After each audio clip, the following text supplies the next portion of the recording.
제가 24살 때 이제 멘토링하는 학원을 직접 창업했던 적이 있어요. 네. 근데 그때 아이가 대치동에서 굉장히 어릴 때부터 사교육 막 열심히 한 그런 아이였는데 이제 고1, 고2 때 완전 무기력이 와가지고 네. 이제 부모님 찾아오셔가지고 이렇게 멘토링을 했어요. 제가 진짜 한 달 동안 공들여서 이 아이한테 할 수 있다는 마음, 또 목표의식 막 이런 거를 정말 한 달 동안 열심히 했어요. 네. 그래서 얘가 이제 한 달쯤 지났을 때 되게 눈빛도 달라지고 네네. 뭐 이렇게 해갖고 이제 다시 집에 갔어요. 네. 그리고 얘를 한 3, 4주 뒤쯤 다시 만났거든요. 네. 내가 원상복구돼 있더라고요. 왜 그랬을까를 생각해 보니까 결국은 이 아이에게 가장 많은 시간을 함께 보내고 가장 많은 영향을 미치는 부모님이 그대로셨던 거예요. 이제 뭔가 또 올라왔다고 생각하시니까 더 과도한 걸 기대하시고 요구하시고 질책하시고 부모님이 바뀌지 않으면 아이가 바뀔 수 없다.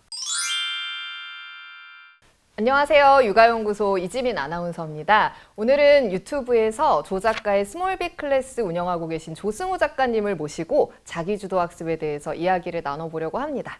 안녕하세요. 안녕하세요. 반갑습니다. 책상에 앉았어요. 공부를 하고 싶은 마음도 있어요. 근데 오늘 뭐 해야 되지?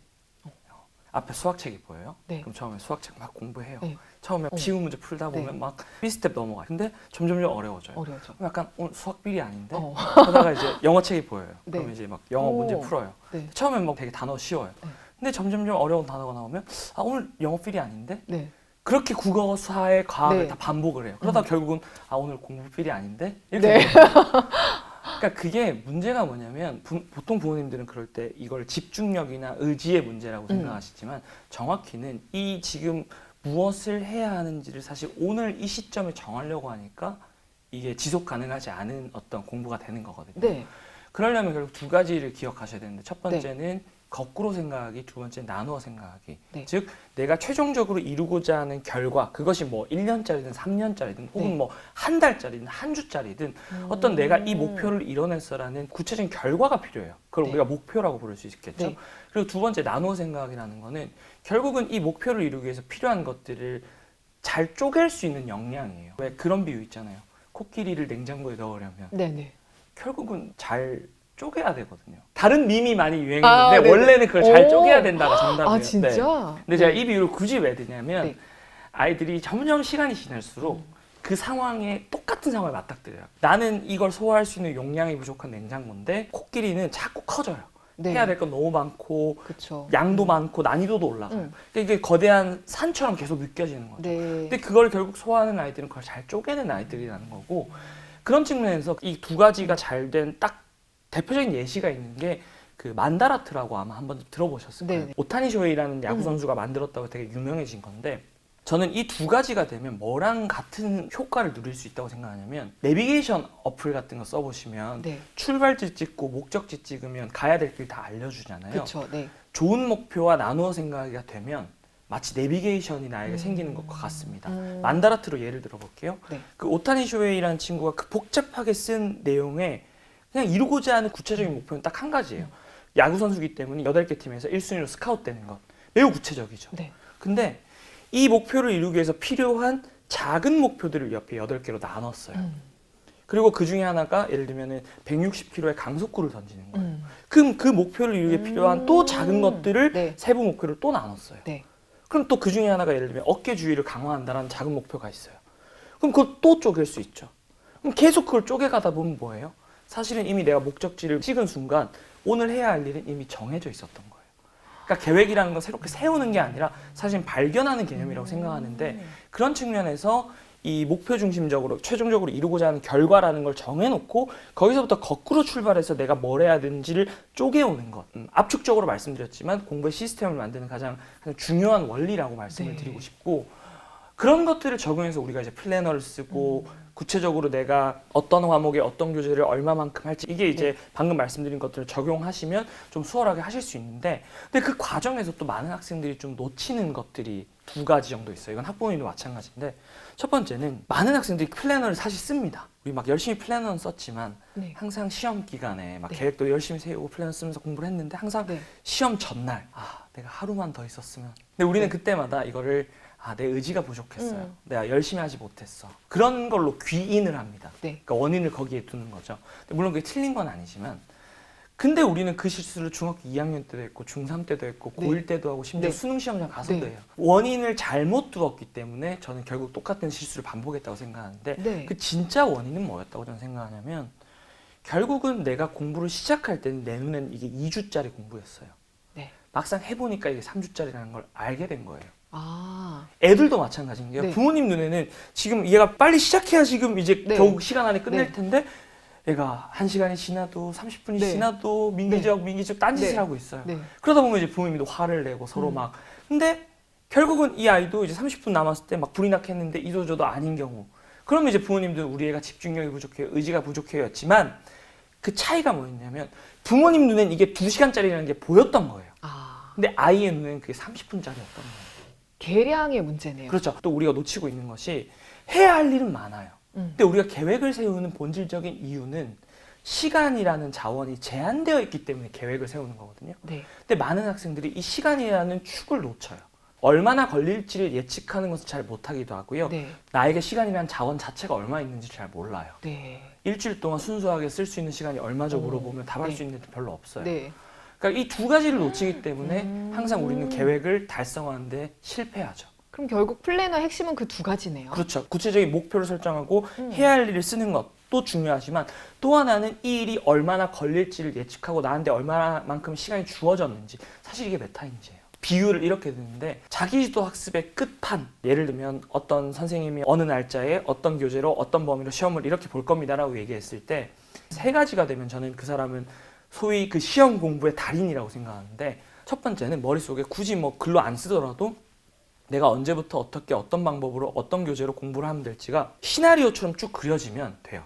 두 번째는 그렇게 해서 공부했을 때 어떤 결과가 나올 수 있을지 예측할 수 있으면 되고요. 세 번째가 제일 중요한데요.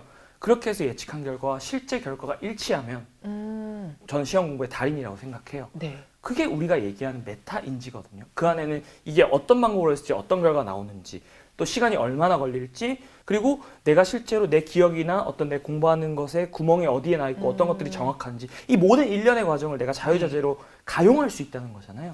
그게 이제 우리가 말한 메타인지인 거고 그런 측면에서 어릴 때부터 이 연습을 우리 아이들이 자기주도 학습을 좀 훈련을 시키고 싶으시다면 저는 특히나 그 시간을 예측하는 연습 요거를 좀 늘 추천을 많이 드립니다. 네. 그러려면 앞서 말씀드렸던 나누어 생각하기를 여기에 또 적용해 볼 수 있는 게 뭐 예를 들면 영어 단어 100개를 외워야 된다. 수학 문제를 10페이지 풀어야 된다. 이거 예측하기 어렵거든요. 네. 그럼 그때는 한 페이지만 풀어보고 시간을 측정해 보는 거죠. 어. 그럼 10페이지 대략 어느 정도 걸릴지 어. 예측해 볼 수 있죠. 네. 그렇게 의식을 하는 것만으로도 그리고 나서 실제로 얼마 걸렸는지 피드백을 하는 것만으로도 이 갭을 계속 줄여갈 수 있거든요.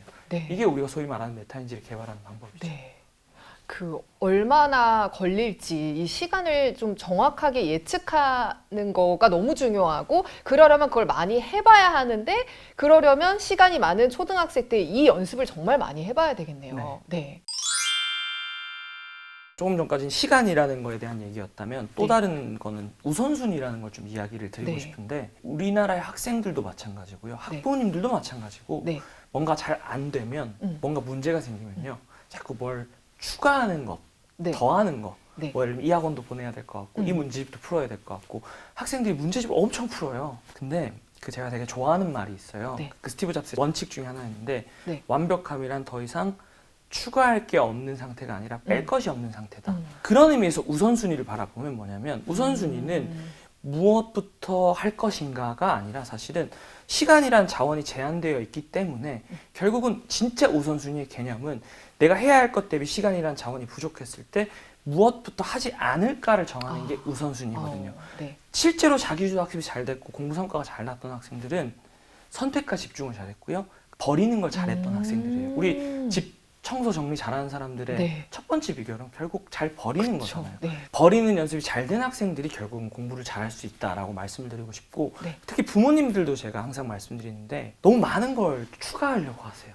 그렇죠. 어떤 근데- 게 부족하면 그걸 보완하기 네. 위해서. 근데 그 조금 어려운 얘기인데 파레토의 법칙이라는 게 있어요. 네. 20%의 원인이 80%의 결과를 만든다. 그러니까 결국 우리가 하는 거에 20%가 80%의 성과를 만든다는 뜻인데 그 얘기는 뒤집어 보면요. 우리가 정말 많은 돈과 시간을 쓰고 있는 80%는 고작 20%밖에 결과를 못 만든다는 얘기예요. 그럼 우리는 이걸 버리고 80% 결과를 만든 20%를 30, 40으로 늘려야 된다는 얘기잖아요. 그래서 우리 부모님들이 진짜 우리 아이가 좋은 성과를 내고 좋은 습관을 가지고 자기주도 학습을 잘하게 만들려면 우리 아이에게 뭐가 더 필요할까 얘기 이전에 지금 우리 아이가 하고 있는 것 중에 버려야 할 건 없을까라는 질문을 던지시는 게 전 맞다고 생각이 됩니다. 우리 부모님들 항상 이 유튜브 보시면 약간 늘 부모님 잘못하고 있어 이렇게 얘기하는 것 같아서 너무 죄송한 말씀인데 너무 잘하고 계실 거예요. 그럼에도 제가 아이들 입장에서 또 아이들을 만나는 입장에서 말씀을 드리자면 아이들을 바꾸려면 사실은 아이들을 바꾸려고 하기보다 부모님이 바뀌면 아이들은 더 빠르고 확실하게 달라지더라고요. 제가 이걸 언제 깨달았냐면 제가 24살 때 이제 멘토링하는 학원을 직접 창업했던 적이 있어요. 근데 그때 아이가 대치동에서 굉장히 어릴 때부터 사교육받기 열심히 한 그런 아이였는데 이제 고1, 고2 때 완전 무기력이 와가지고 이제 부모님 찾아오셔가지고 이렇게 멘토링을 했어요. 제가 진짜 한 달 동안 공들여서 이 아이한테 할 수 있다는 마음, 또 목표 의식 막 이런 거를 정말 한 달 동안 열심히 했어요. 그래서 얘가 이제 한 달쯤 지났을 때 되게 눈빛도 달라지고 뭐 이렇게 해갖고 이제 다시 집에 갔어요. 그리고 얘를 한 3, 4주 뒤쯤 다시 만났거든요. 내가 원상복구돼 있더라고요. 왜 그랬을까를 생각해 보니까 결국은 이 아이에게 가장 많은 시간을 함께 보내고 가장 많은 영향을 미치는 부모님이 그대로셨던 거예요. 이제 뭔가 또 올라왔다고 생각하시니까 더 과도한 걸 기대하시고 요구하시고 질책하시고 부모님이 바뀌지 않으면 아이가 바뀔 수 없다. 그래서 부모님과 아이가 함께 사실은 변화해 나가고 성장해 나가는 것이 중요하다고 생각을 했고 그래서 제가 오늘 육아연구소 오면서 부모님들께 꼭 추천드리고 싶었던 거는 프로그램 하면서 부모님 아이가 같이 참여를 하는데 부모님이 해주시는 역할이 결국 멘토로서의 역할이에요. 근데 제가 멘토는 그 세 가지가 필요하다고 생각하거든요. 관심, 피드백, 롤모델. 관심과 피드백을 좀 어떻게 보여주셨을 때 아이들이 변하는지 눈으로 봤기 때문에 이 얘기를 드리고 싶은데 두 가지를 부모님들이 하셨어요. 첫 번째는 아이랑 교환일기를 쓰는 거였고요. 두 번째는 플래너에다가 오늘 한 일에 대해서 되게 칭찬을 적어주시는 거였어요. 근데 평소에 우리가 말로 하면 이게 좀 휘발되고 잘 전해지지 않는데 이제 교환일기에는 아이가 자기의 오늘의 성취에 대해서 기록을 하고 부모님이 그 성취에 대해서 짚어주고 할 수 있다는 마음, 그 나아지는 느낌을 계속 인지를 막 시켜줘요. 그러면서 와 이거 너무 대단해. 와 어제보다 오늘 이렇게 좋아졌네. 지난달보다 이게 더 좋아졌네. 계속 그거를 의식시켜주니까 아이가 되게 성취감을 통해서 내가 이걸 잘할 수 있을 거는 기대를 더 내게 그러니까 아이들이 입에서 잘할 수 있을 것 같아라는 말이 되게 많이 나오더라고요. 그리고 두 번째는 실제로 플래너 피드백을 하면서 아버지가 이렇게 칭찬을 써주시니까 하기 싫었던 일이 이 칭찬을 받기 위해서라도 계속 해야 하는 일, 점점점 하고 싶은 일로 바뀌어가더라고요. 그래서 이 방송을 보시고 나서 글로써 아이에게 격려와 지지 혹은 잘하고 있는 점에 대해서 짚어주는 피드백들을 해나가시면 부모님이 막 환골탈태하시라는 말씀이 아니라 그렇게 우리 아이에게 잔소리 10번 하던 거를 3, 4번으로 줄이시고 아이 입장에서 딱 하루에 하나만 내가 뭔가 격려받고 있고 지지받고 있고 인정받고 있다라는 경험과 느낌을 심어주시면 그때부터 아이들이 조금씩 마음의 문을 열고 이렇게 하면 부모님과 관계가 좋아지면서 자기주도 학습이라는 결과는 저는 부수적으로 따라올 수 있다고 생각을 해요. 그래서 좀 이 아이들에게 어떻게 하면 할 수 있다라는 마음과 동시에 내가 인정받고 지지받고 있어서 계속해서 하고 싶다라는 마음을 심어줄까가 사실은 우리 부모님들이 해주셔야 되는 첫 번째 스텝이 아닐까 싶습니다. 그러니까 아이들이 자기 자신에 대한 믿음도 있고 또 중요하지만 어린 연령일수록 부모님에게 받고 싶은 칭찬과 지지에 대한 이 마음이 크잖아요. 그래서 방금 얘기해 주신 부분은 정말 금방 적용해서 실천해 볼 수 있는 너무 좋은 구체적인 팁이었던 것 같아요. 그러니까 부모님이라는 존재는 아이한테 세상 그 자체니까요. 근데 그 세상 그 자체한테 인정받고 지지받고 격려받는다는 것은 그 아이에게 어떤 일도 해낼 수 있고 잘하고 싶게 만드는 가장 중요한 동력이거든요. 이제 마지막 질문 여쭤볼게요. 육아연구소의 공식 질문인데요. 절망에서 희망을 묻는 질문이에요. 인생에서 이게 정말 끝이라고 생각했는데 끝이 아닌 또 다른 시작으로 이어진 경험이 있으신가요?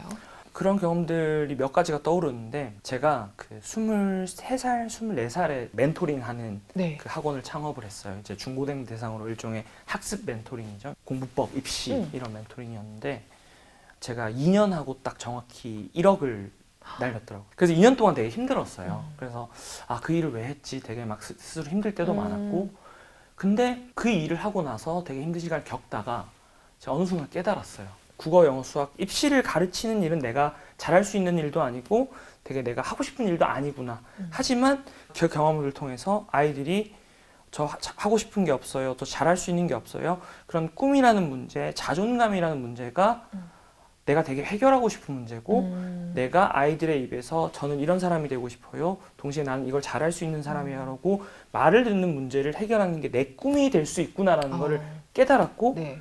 그게 지금 제가 이 삶을 살고 있는 가장 중요한 꿈이거든요. 그래서 전 다시 그때로 돌아가서 똑같은 선택을 할 것 같아요. 여기에 하나 덧붙여서 우리 부모님들이 보고 계시니까 한 말씀 드리면 제가 그 실패했을 때 되게 힘든 시간이 있었어요. 네네. 그리고 그 1억이라는 돈 중에 저희 어머니가 정말 열심히 일해서 모으신 돈이 한 2천만 원 정도 있었어요. 네. 그래서 저는 그걸 날려먹은 아주 네. 불효자식이 됐죠. 네. 그렇게 망하고 나서 한 1년쯤 지났을 때 저희 어머니가 저한테 질문하시더라고요. 너 그때로 다시 돌아가면 그 일 할 것 같아? 그 선택 할 것 같아? 저는 방금도 말씀드렸지만 전 2년 동안 되게 성장을 많이 했기 때문에 할 것 같아요 라고 얘기를 했어요. 그랬더니 아마 그 얘기를 하시려고 했던 것 같은데 정말 1초도 고민 안 하시고 그래 그러면 된 거야. 엄마도 너에게 돌아가도 똑같이 투자하고 도와줄 거야. 그 얘기가 저는 그 힘들었던 순간에 저를 되게 꺼내줬어요. 우리 부모님들께 마지막으로 말씀드리고 싶은 건 우리 아이들이 자기주도 학습이든 어떤 꿈을 이뤄가는 과정이든 그 순간순간에 그러지 않았으면 좋겠지만 적지 않은 시련과 실패들을 겪게 될 거라고 생각을 해요. 근데 결국은 그때 세상 사람들 다 아니라고 해도 유일하게 그 아이가 기댈 수 있는 비빌 언덕이 되어줄 수 있는 건 부모라고 생각을 합니다. 그래서 우리 아이들의 자기주도 학습, 공부도 되게 중요하지만 결국 우리 부모님들이 바라는 거는 우리 아이가 때로는 실패해도 다시 오뚜기처럼 일어서서 또 자기 길을 가면서 행복하게 사는 사람이 되는 거잖아요. 우리 아이들을 그런 아이로 키울 수 있는 힘은 사실 우리 부모님에게 있고 그렇게 해나가시다 보면 분명 우리 아이들은 잘 커 나갈 거라고 저는 생각합니다. 네. 그러니까 성공에 대해서 칭찬을 하는 건 누구나 해줄 수 있는 부분인 것 같아요. 네. 근데 정말 자책하고 후회되는 순간까지도 지지해 줄 수 있는 게 부모의 역할이라는 네. 생각이 들면서 네. 정말 나도 우리의 부모님처럼 네. 또 작가님의 부모님들처럼 그렇게 하고 싶다라는 마음이 드네요. 너무 잘하고 계실 겁니다.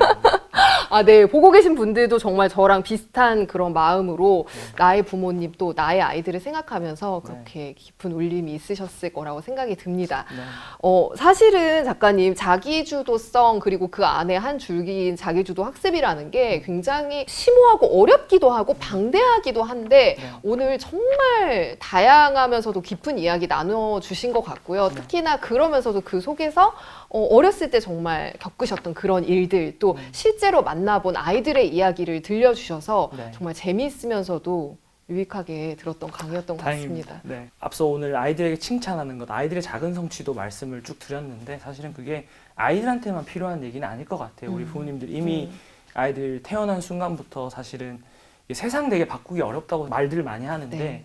이미 우리 한 아이의 세상을 만들고 키워 오셨잖아요. 그래서 네. 그 작은 성취를 스스로도 의식하시고 스스로에 대해서 우리 부모님들도 칭찬을 하시면서 우리 아이들 키워 나가셨으면 좋겠습니다. 오늘 이렇게 나와주셔서 진심으로 너무 감사합니다.